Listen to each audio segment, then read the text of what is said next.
நான் பாபுரா super kings academy திருப்பூரோட ஹெட் கோச் பேசுகிறேன். நான் ஒரு 9 வயசில் நான் கிரிக்கெட் ஸ்டார்ட் பண்ணேன். சார் நான் கிரிக்கெட் ஸ்டார்ட் பண்ணுறதுக்கு முக்கியமான காரணம் எங்கள் மாமா அவரும் என்னோட பேர் தான். அவர் பேரும் பாபுராஜ் தான். அவர் ஸ்கவுட் மாஸ்டராக இருந்தார். ஸோ அவரை பார்த்து இன்ஸ்பயர் ஆகிறது நான் கிரிக்கெட் ஸ்டார்ட் பண்ணேன்.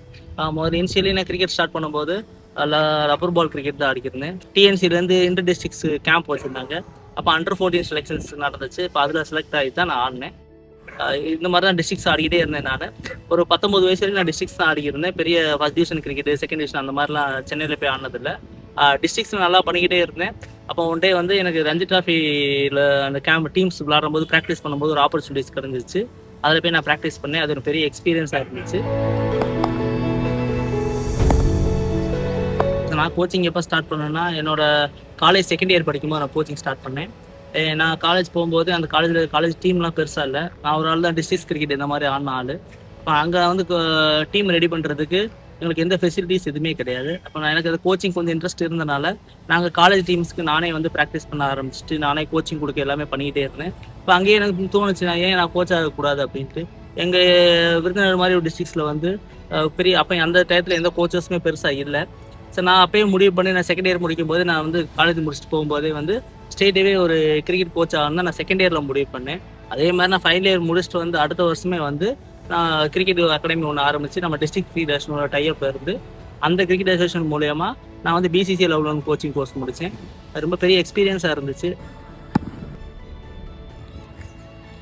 நான் சூப்பர் கிங்ஸ் அகாடமியில் எப்படி ஜாயின் பண்ணேன்னா நான் வந்து சிவகாசியில் வந்து ப்ரொஃபஷனல் கிரிக்கெட் அகாடமி ரன் பண்ணிகிட்டு இருந்தேன். ஒரு 7 வருஷமாக அந்த அகாடமி ரன் பண்ணிகிட்டு இருந்தேன். வாட் நெக்ஸ்ட் அப்படின்ற கேள்வி என்கிட்ட ரொம்ப நாளாக மனசில் ஓடிக்கிட்டே இருந்துச்சு. அப்படிங்கிற ரைட்டாக அந்த சூப்பர் கிங்ஸ் அகாடமி ஸ்டார்ட் பண்ணாங்க. நம்ம ராஜசேகர் மூலியமா நான் வந்து லூயிஸ் சாரை அப்ரோச் பண்ணேன். சார் எனக்கு ஹெல்ப் பண்ணி நம்ம சூப்பர் கிங்ஸ் அகாடமி திருப்பூரில் எனக்கு சான்ஸ் கொடுத்தாங்க. நம்ம சூப்பர் கிங்ஸ் திருப்பூர் பார்த்தீங்கன்னா ஸோ நமக்கு வந்து மொத்தம் இங்கே மெயின் கேம்பஸில் மட்டுமே 2 பேட்ச் இருக்குது. ஸோ மார்னிங் பேட்ச் அது வந்து காலைல 6 to 7 இருக்கும். ஸோ மார்னிங் பேட்ச் 6 மணி இருக்குனால நாங்கள் 5:30 இங்கே வந்து அதுக்கான செஷன் பிளானு நம்ம வந்து இங்கே உள்ள ட்ரில்ஸு எல்லாமே ப்ரிப்பேராக வச்சுக்குவோம். அப்புறம் 7:30 முடிச்சதுக்கப்புறம் நான் ஈவினிங் பேட்சுக்கு ப்ரிப்பேர் பண்ண ஆரம்பிச்சிருவோம். ப்ளஸ் வந்து நமக்கு எஸ்கே திருப்பூரில் வந்து மெயின் கேம்பஸ் மட்டும் கிடையாது, இங்கே சேட்டலைட் சென்டர்ஸ் 4 சேட்டலைட் சென்டர் இருக்குது. ஸோ அதனால் நம்ம என்ன பண்ணுவோம்னா ரெகுலராக அந்தந்த ஸ்கூலுக்கு தனித்தனி செஷன் பிளான் ஷீட்லாம் தனித்தனியாக போட்டு அந்தந்த கோச்சஸ் கூப்பிட்டு ரெகுலராக என்ன மாதிரி பண்ண போகிறீங்க இன்றைக்கின்னு சொல்லி நான் கேட்டுக்குவேன். ப்ளஸ் ஈவினிங் கிளாஸஸ் இங்கே வந்துட்டு 5:30 ஸ்டார்ட் பண்ணுவோம்.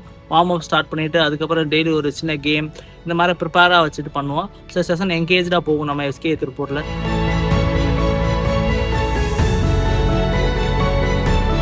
நெக்ஸ்ட் 5 years பார்த்தீங்கன்னா நம்ம சூப்பர் கிங்ஸ் அகாடமி திருப்பூரில் வந்து இன்னும் கொஞ்சம் நிறைய டிஸ்ட்ரிக்ஸ் பிளேயர்ஸ் ஆட வைக்கணும். ப்ளஸ் வந்து இங்கேருந்து ஸ்டேட் பிளேயர்ஸ் கொண்டு போகிறது இப்போ மெயின் மோட்டிவாக இருக்குது. ஸோ ஃபஸ்ட்டு மெயின் மோட்டிவ் வந்து இங்கேருந்து நிறைய பிளேயர்ஸை டிஸ்ட்ரிக்ஸ் ஆட வச்சு அங்கேருந்து ஸ்டேட் புஷ் பண்ணுறது தான் அது எங்களோட மெயின் கோலாகவும் இருக்குது. ப்ளஸ் ஓவராலாக சூப்பர் கிங்ஸ் அகாடமியை நாங்கள் மொத்தமாக நாட் ஒன்லி திருப்பூர் மற்ற அகாடமியும் சேர்ந்து நாங்கள் என்ன பண்ணோம், ஒரு இந்தியா பிளேயர் எங்ககிட்ட இருக்காங்க விச் இஸ் கமலினி.